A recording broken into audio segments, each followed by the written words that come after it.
आपण प्रार्थना करू. हे सर्वसमर्थ थोर आणि पवित्र पवित्र पवित्र श्रेष्ठ परमेश्वराचे बाप्पा, या 40 दिवसांच्या दुःख सहनाच्या दिवसांमध्ये हे प्रभू तू आम्हाबरोबर आहेस आणि देवबाप्पा तुझं गौरव तू आम्हाद्वारे करून देतोस. तुझे उपकार मानतो, त्याला आम्हाला धन्यवाद देतो. तुझ्या पवित्र मंदिरामध्ये आलेली तुझी मंडळी देवबाप्पा तुझं गौरव करत असताना हे प्रभू ते तू मान्य करून घे आणि काय चुकलं तर तू आम्हाला क्षमा कर. तुझ्या वचनाची सेवा करत असताना हे प्रभू तू आम्हाबरोबर राहा. तुझं वचन तू आम्हाला समजावून सांग आणि तुझं गौरव तू आम्हाद्वारे करून घे. काय चुकल्यास तू आम्हाला क्षमा कर. ही लहान प्रार्थना आमचा धन्यता प्रभू श्री ख्रिस्ताच्याद्वारे मागतो नाही बाप्पा. हां. तर आपण शुभवर्तमान जे वाचलं ते मार्कुस शुभवर्तमान वाचलेलं आहे आणि त्याचा 14वा अध्याय आणि 27 ते 31 ही वचनं आपण वाचलेली आहे. मार्कुस शुभवर्तमान 14वा अध्याय आणि 27 ते 31 ही वचनं आपण वाचली. तर त्यामध्ये असं म्हटलेलं आहे की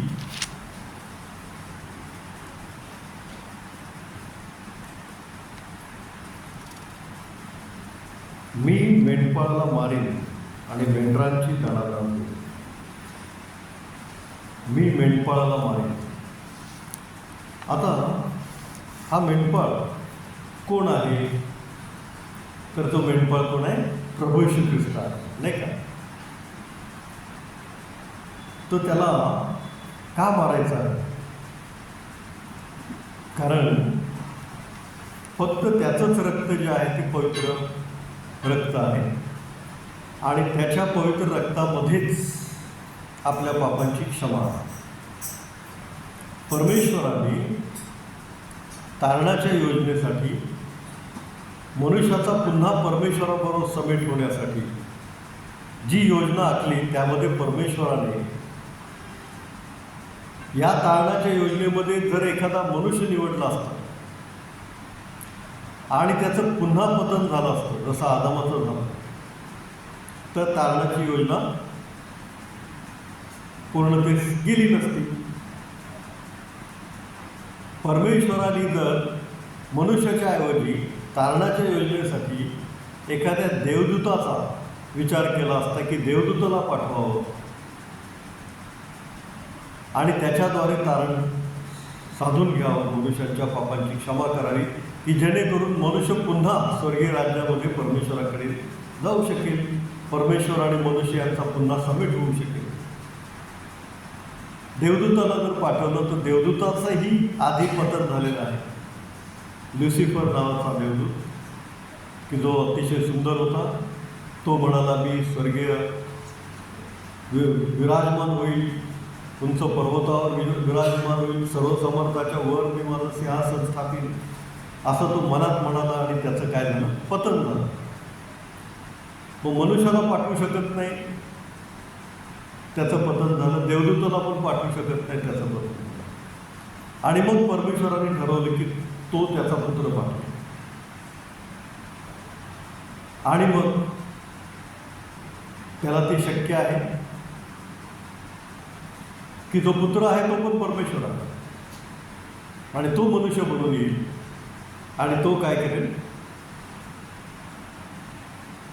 पृथ्वीवर लोकांना स्वर्गीय राज्याच्या गोष्टी सांगेल, स्वर्ग कसा आहे ते सांगेल, स्वर्गात जाण्याचा मार्ग काय आहे ते सांगेल आणि त्या मेंढपाळाला मी मारेन आणि मग त्याला मारल्यानंतर त्याच्या पवित्र रक्ताने काय होईल? मनुष्याच्या पापांची क्षमा होईल. जे त्याच्यावर विश्वास ठेवतात त्यांच्या पापांची क्षमा होईल. अशी योजना परमेश्वराने आखली आणि त्याचा एकुलता एक पुत्र प्रभू येशू ख्रिस्त त्याने आमच्या तारणासाठी दिले. मग आता पाप जे झालेलं आहे ते आदामाकडून झालं आणि सर्वांनी पाप केलं आणि ते देवाच्या गौरवाला अंतरले आहेत असा शास्त्रलेख आहे. म्हणजे रोमकरास पत्र 3 अध्याय 23व्या वचनामध्ये असं म्हटलेलं आहे की सर्वांनी पाप केलं आहे आणि ते देवाच्या गौरवाला अंतरले आहेत. वाचूया आपण रोम 3:23.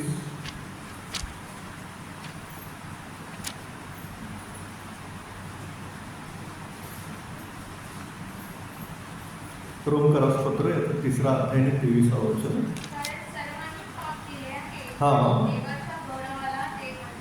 हां, कारण सर्वांनी पाप केले आहे आणि ते देवाच्या गौरवाला अंतरले आहे. देवाच्या गौरवाला अंतरले आहे.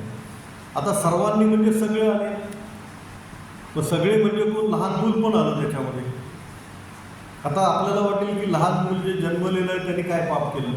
आत्ताच नुकताच जन्मलेला आहे, त्यांनी काय पाप केलं? त्याला अजून दुनिया माहीत नाही, त्याला राग माहीत नाही, द्वेष माहीत नाही, मत्सर माहीत नाही, क्रोध माहीत नाही, काहीच माहीत नाही त्याला. ते काय पाप करणार आपल्याला असं वाटतं. परंतु आदामाद्वारे जी संतती आहे, आदामाने ते फळ खाल्ल्यामुळं त्याचं रक्त दूषित झालं. पाप झाल्यामुळं त्याचं रक्त दूषित झालं आणि त्याच्या आदामापासून झालेली सगळी संतती आहे. आणि त्यामुळे ते लहान मूल जे आहे ते पण दोषी आहे, ते पण पापी आहे. नुकताच जन्मलेलं बाळ पण पापी आहे. आपल्याला बायबल तसं सांगते. वाचा स्तोत्र 51 अध्याय 5वं वचन. स्तोत्र 51:5.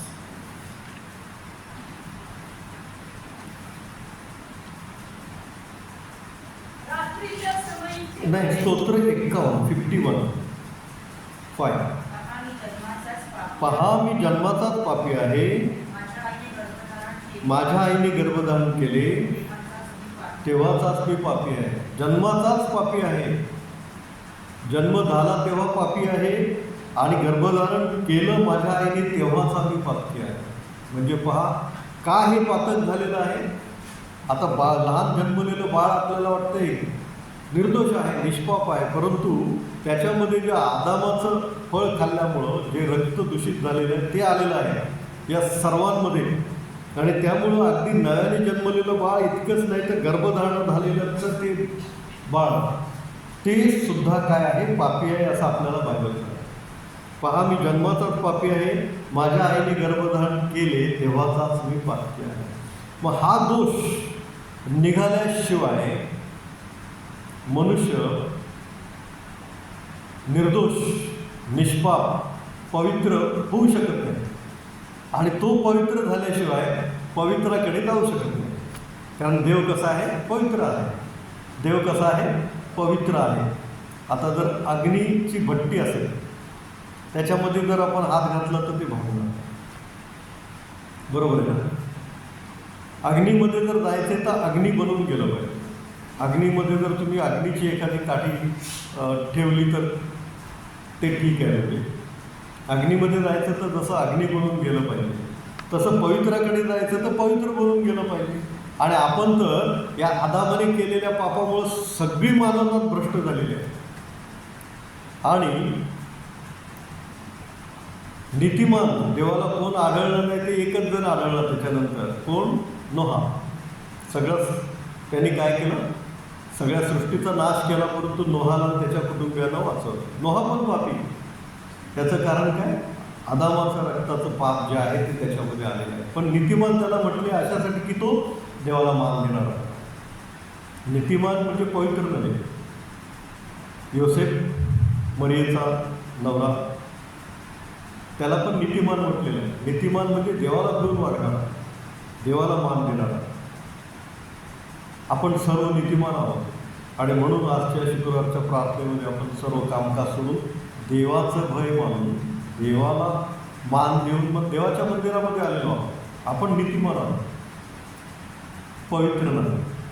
कारण रोम 3:23 काय म्हटलं?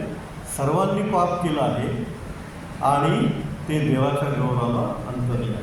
मग हे जे देवाचं गौरव जे आहे ते आपल्याला मिळू शकत नाही. अंतरले आहेत म्हणजे नाही मिळणार.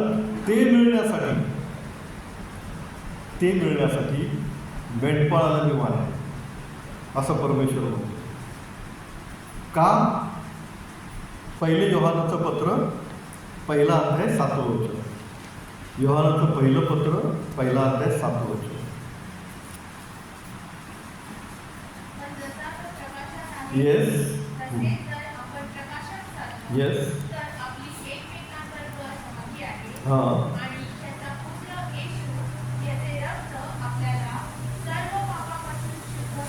आमेन.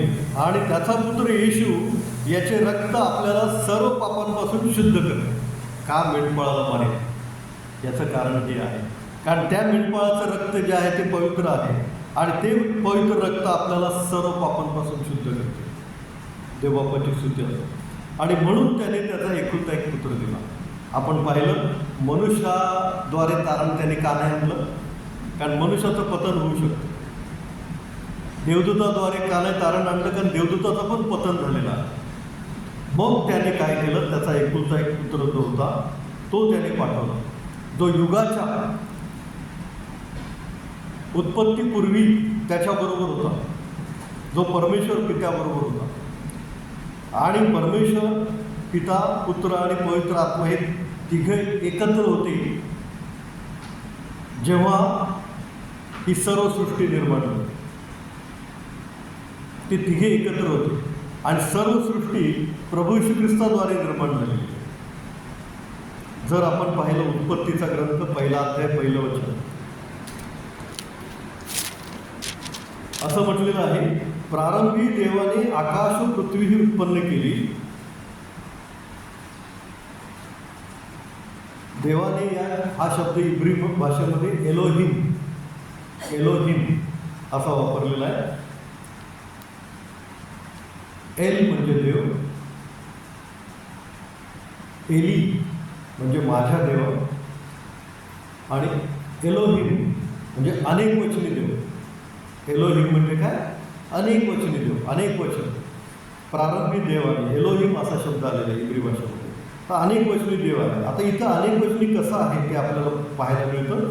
दुसऱ्या वचनात, तेव्हा पृथ्वी आकार विरहित होती व शून्य होती, जलनिधीच्या पृष्ठभागावर अंधकार होता आणि देवाचा आत्मा जलावर तळपत राहिला होता. म्हणजे इथं काय लिहिलेलं आहे दुसऱ्या वचनात, देवाचा आत्मा, म्हणजे आत्मा पण तिथे आहे. तिसऱ्या वचनात, तेव्हा देव बोलला, प्रकाश होतो. बोलणे म्हणजे काय, शब्द, आणि शब्द म्हणजे काय, वचन. शब्द म्हणजे काय, वचन. देव बोलला, प्रकाश होतो. बोलला म्हणजे शब्द. तो शब्द म्हणजे काय आहे ते आपल्याला योहान सुवर्तमान 1 अध्याय 1 वचनात दिसतं. प्रारंभी शब्द होता, शब्द देवासह होता, शब्द देव होता. जो शब्द देव बोलला, प्रकाश हो, तो शब्द म्हणजे काय, देव आहे. आणि तो शब्द कोण आहे, शब्द कोण आहे, प्रभू येशू ख्रिस्त आहे. कोण आहे तो शब्द, योहान सुवर्तमान 1 अध्याय 1 वचन आपण वाचूया. प्रारंभी शब्द होता, शब्द देवासह होता, शब्द देव होता, तोच प्रारंभी देवासह होता, त्याच्याद्वारे सर्व झाले आणि झाले असे काहीच त्यात वाचून झाले नाही. त्या शब्दाद्वारे सर्व काय झालं, देव बोलला, प्रकाश आहे ना. तो जो शब्द आहे त्या शब्दाद्वारे सर्व झालं. आता शब्द म्हणजे कोण आहे, देव आहे. शब्द देवाचा होता आणि शब्द देव होता. आता शब्द कोण आहे ते 14व्या वचनात दिलेलं आहे, योहान 1:14. शब्द देही झाला आणि कृपा व सत्य यांनी परिपूर्ण असून त्याने आम्हामध्ये वस्ती केली. आम्ही त्याचे गौरव पाहिले, ते गौरव पित्यापासून आलेल्या एकुलत्या एकाचे असावे असे होते. तो शब्द काय झालेला आहे, देही झाला. कृपा आणि सत्य यांनी परिपूर्ण होता आणि त्या देही झालेल्या शब्दाने म्हणजे देवाने आम्हामध्ये वस्ती केली. तो कोण, प्रभू येशू ख्रिस्त. म्हणजे उत्पत्ती जेव्हा झाली तेव्हा प्रभू येशू ख्रिस्त, परमेश्वर आणि पवित्र आत्मा एकत्र होते, असं उत्पत्ती 1 अध्याय 1-2 वचन आणि योहान 1 अध्याय 1-2 वचन यावरून आपल्याला कळतं. मग सृष्टीच्या निर्मितीपूर्वी हे तिघे एकत्र होते आणि मग त्यातून प्रभू येशू ख्रिस्त देवाचा पुत्र बनून आला. कोण बनून आला, तो देवाचा पुत्र. आणि तो कोण आहे, देव आहे. देवाचा पुत्र बनून आला तोच त्यावेळेला कोण आहे, देव आहे. कसं आपल्याला कळलं, योहान सुवर्तमान 3 अध्याय 13 वचन आपण होतो. योहान सुवर्तमान 3 अध्याय 13 वचन.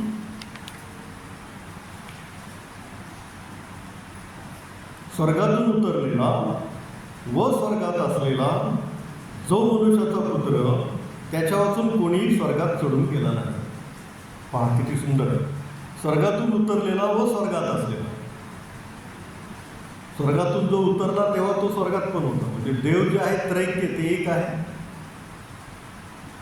त्रैक्यत्वातला देव आहे. स्वर्गातून उतरला तेव्हा तो स्वर्गात पण होता. या चर्चमध्ये त्याची उपस्थिती आहे, दुसऱ्या चर्चमध्ये पण त्याची उपस्थिती आहे. हे देवाला शक्य आहे. स्वर्गातून उतरला तेव्हा तो देवाचा पुत्र म्हणून होता. तोच परमेश्वर पिता तेव्हा कुठे होता? स्वर्गात पण होता. तिन्ही देव काय आहेत? ते त्रैक्य एक आहे. आणि परमेश्वर पिता परमेश्वर आहे, पुत्र प्रभू श्री ख्रिस्त परमेश्वर आहे, पवित्र आत्मा परमेश्वर आहे. आणि म्हणून त्रैक्य देव असं आपण त्यांना म्हणतो आणि मानतो. मग आता आपण वचन वाचलं की प्रभू श्री ख्रिस्ताचंच रक्त फक्त आपल्याला सर्व पापांपासून शुद्ध करू शकतं. आणि म्हणून तो पवित्र आत्म्याद्वारे जन्मला, त्याने पाप केलं नाही. त्याच्यामध्ये आदामाचं रक्त नव्हतं, कारण त्याचा जन्म कसा होता? पवित्र आत्म्याद्वारे झाला होता. आणि त्यामुळे त्याचं रक्त पवित्र होतं. आणि त्याच्याच पवित्र रक्तामध्ये काय आहे? पापाची क्षमा करण्याचं सामर्थ्य आहे. आणि म्हणून त्याच्या पवित्र रक्ताद्वारे आपला समेट झाला परमेश्वर पित्याबरोबर. जो कोणी त्याच्यावर विश्वास ठेवतो त्याचा नाश होणार नाही, तर त्या सार्वकालिक जीवन प्राप्त होईल.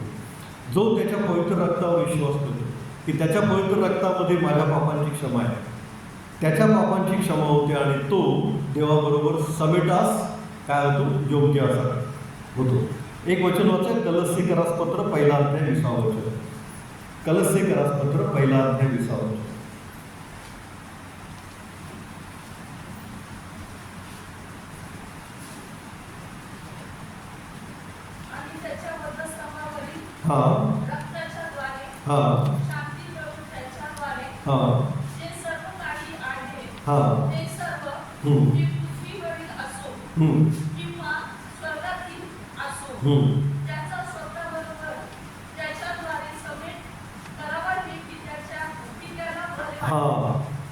तर जे काही आहे पृथ्वीवर ते वधस्तंभावर त्याच्या रक्ताच्या द्वारे, त्याने जे रक्त वाहिलं वधस्तंभावर त्याच्या रक्ताच्या द्वारे जे कोणी आहे पृथ्वीवर, जे त्याच्यावर विश्वास ठेवतात त्या सर्वांचा काय करायचा?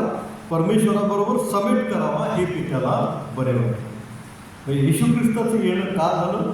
तर आपलं तारण व्हावं. तारण म्हणजे काय? परमेश्वराबरोबर समेट. तारण म्हणजे काय? पापांची क्षमा. तारण म्हणजे परमेश्वराबरोबर समेट. रोमकरास पत्र 5 अध्याय 10 वचन वाचून. रोमकरास पत्र 5 अध्याय 10 वचन.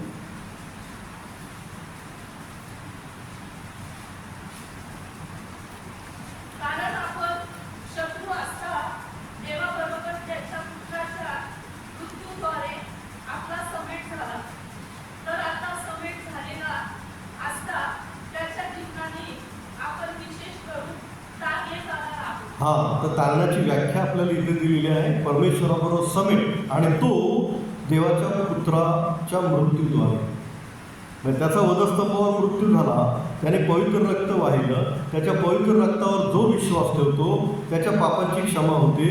आणि पापांची क्षमा झाली की त्याचा परमेश्वराबरोबर समेट होतो. आणि यालाच काय म्हणतात? तारण. यालाच काय म्हणतात? तारण.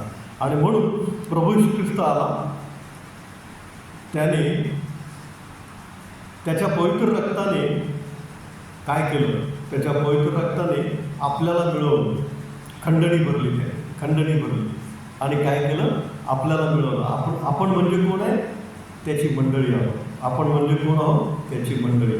आणि त्याने खंडणी भरून ती मिळवलेली आहे. वाचा एक वचन, प्रेषित 20:28. प्रेषितांची कृत्ये 20 अध्याय 28 वचन.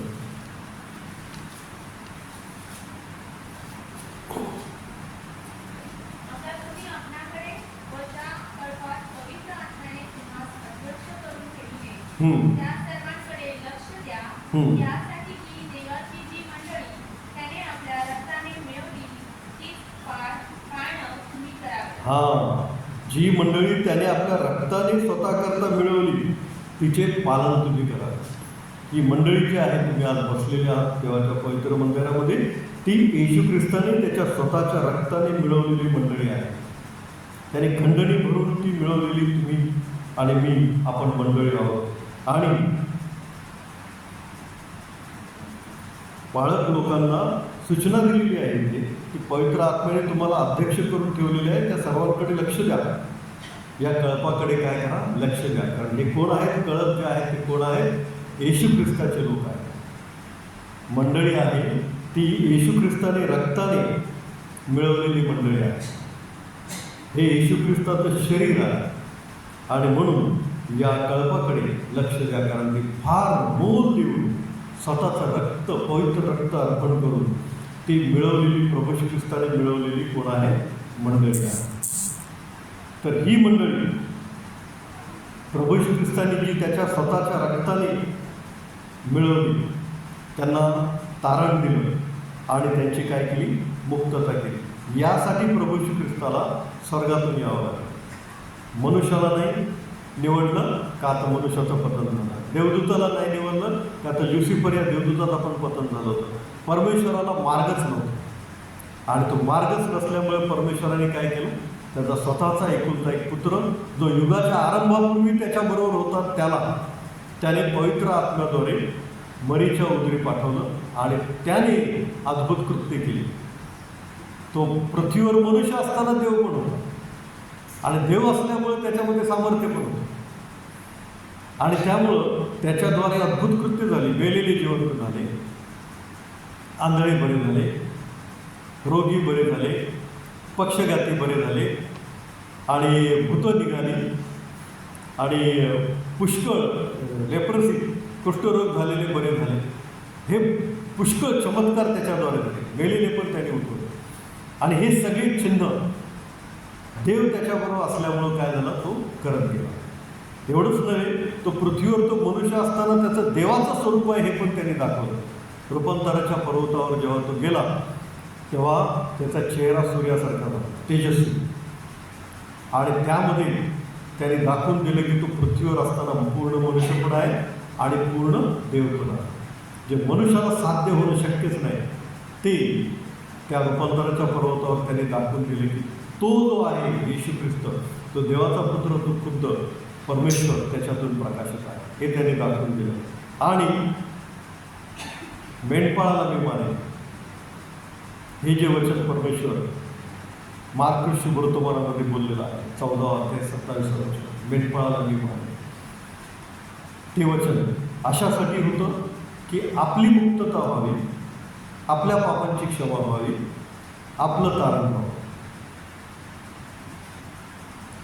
आणि मग आपल्याला कधी कधी असं गैरसमज होतो की ही जर देवाची योजना होती तर मग एवढ्या ऐश्वर्याचा काय दोष होता का?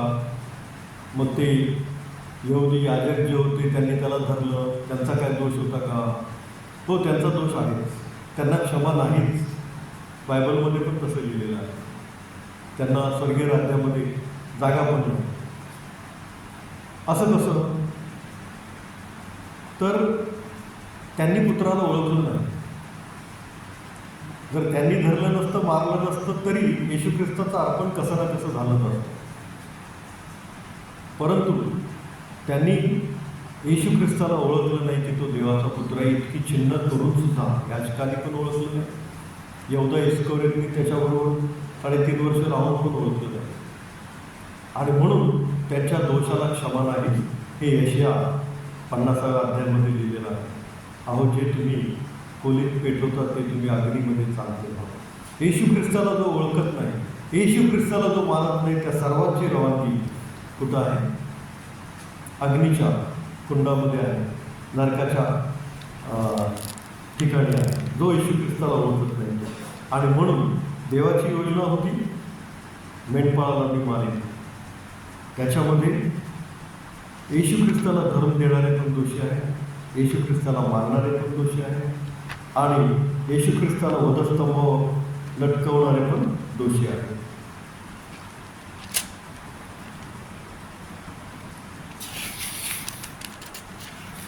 एक वचन वाचूया आणि समजूया आपण. यशया 50:11.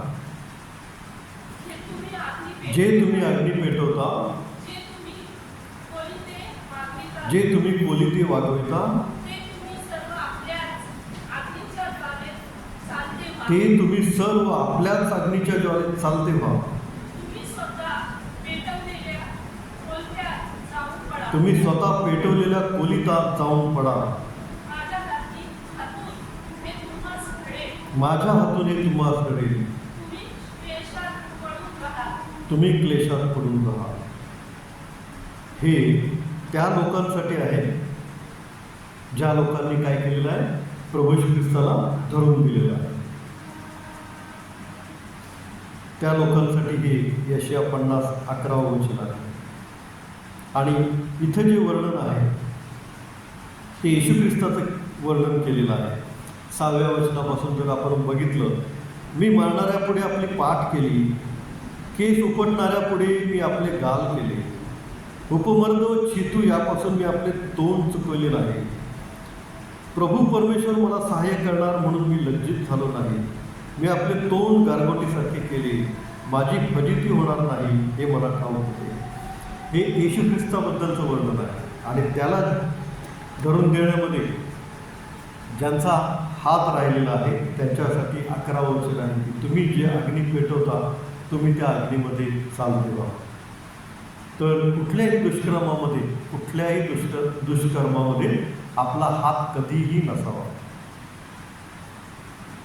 कुणाचं काही नुकसान होत असेल तरी त्याच्यामध्ये आपला हात नसावा. आपण देवाला धरून वागणारे असावे. प्रभू ख्रिस्ताचे येणं हे परमेश्वराच्या योजनेनुसार होतं. त्याचं मरण पण परमेश्वराच्या योजनेनुसार होतं, अशासाठी की त्याच्या पवित्र रक्ताद्वारे आपल्या पापांची क्षमा व्हावी. पण त्याला धरून देणारे, त्याला ठार मारणारे दोषी आहेत, कारण त्यांनी त्या प्रभू ख्रिस्ताला देवाचा पुत्र म्हणून ओळखलं नाही. ज्यांनी ओळखलं ते तारण पाहावं. आपण प्रार्थना करूया. सर्वसमर्थ थोरणे पैशाश परमेश्वरा दे बाप्पा, तुझ्या पवित्र रक्तामध्ये क्षमा आहे. हे प्रभू, तुझं पवित्र रक्त यावर आम्ही विश्वास ठेवतो. आणि सर्वसमर्थ दे बाप्पा, तुझा एकुलता एक पुत्र येशू ख्रिस्त आमच्या तारणासाठी स्वर्ग सोडून पृथ्वीवर आला, मनुष्य झाला, यावर आम्ही विश्वास ठेवतो. हे प्रभू, तुझी दया आम्हावर सदैव असते. ही लहान प्रार्थना आमचा धन्य ताळणारा प्रभू येशू ख्रिस्त त्याच्याद्वारे मागतो मी बाप्पा. आमेन.